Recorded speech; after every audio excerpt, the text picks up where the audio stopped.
Pour 2013, la grosse nouveauté de cette FZ8 est sa suspension réglable, ainsi qu'un léger restyling, notamment avec ce coloris Race Blue du plus bel effet. On est toujours séduit par le look efficace et massif de la FZ8, tandis que les nouveaux clignotants à cabochon translucide allègent la ligne.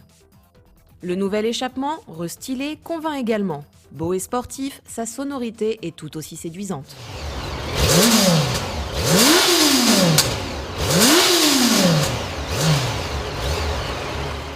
L'instrumentation de bord, entièrement digitale, n'évolue pas.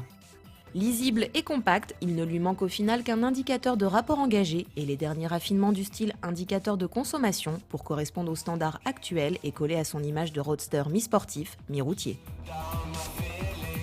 La FZ8 2013 marque une évolution significative en termes d'agrément et de rigueur. Malgré 216 kg tout plein fait, l'impression de poids à basse vitesse est présente. Une sensation renforcée par le creux moteur entre 4000 et 5000 tours minute lorsque l'on accélère fort. De temps en temps, on peut se faire surprendre et caler. On pense qu'il est parti et en fait, il renacle et sur l'équivalent d'un coup de piston, on cale. On aimerait donc que ce moteur au fonctionnement singulier se montre un peu moins timide. Extrapolé de celui de la FZ1, il affiche 78,1 kW à 10 000 tours minute et 80 Nm de couple à 8 000 tours minute en version française. Pour ce qui est d'offrir de bonnes sensations de force et de rondeur, mais aussi de très belles envolées, le moteur de la FZ8 sait y faire. Benoît va maintenant effectuer un test de 0 à 100 km/h.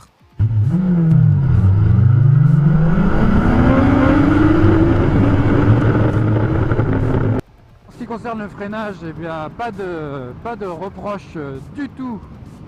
C'est absolument impeccable comme souvent chez Yamaha. C'est même au-dessus de la moyenne cette fois-ci, avec une version ABS. Un ABS qui se déclenche très peu à l'arrière et qui permet d'avoir un excellent mordant, un très bon ralentissement, très plaisant.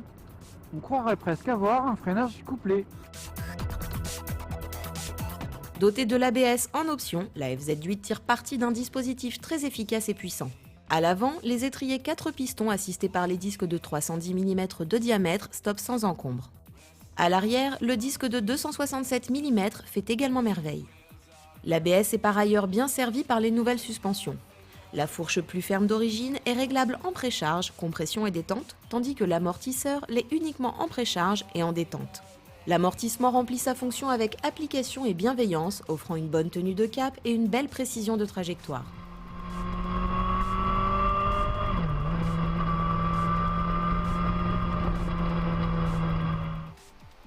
La FZ8 dispose d'un guidon au cintre plat de forme agréable pour les poignets et les commandes à la main sont plaisantes.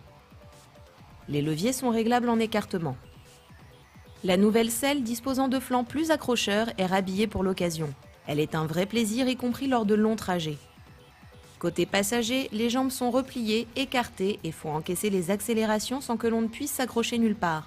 Les poignées passagers sont en option, un duo réservé aux jeunes amoureux.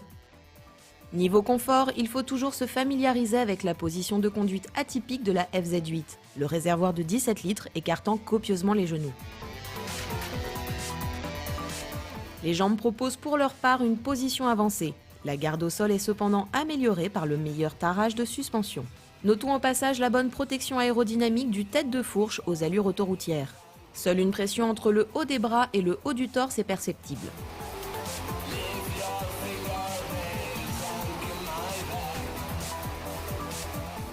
Un peu brouillon niveau amortissement au départ de sa carrière, la FZ8 2013 relève le niveau. Si elle mixe toujours les influences, elle se montre bien plus homogène. Sportive de moteur mais pas réellement de comportement, confortable sans être totalement protectrice, performante mais pas toujours sobre avec ses 7 litres au 100 de moyenne, cela fait son charme. Belle, elle tient dorénavant bien la route, au sens propre comme au sens figuré.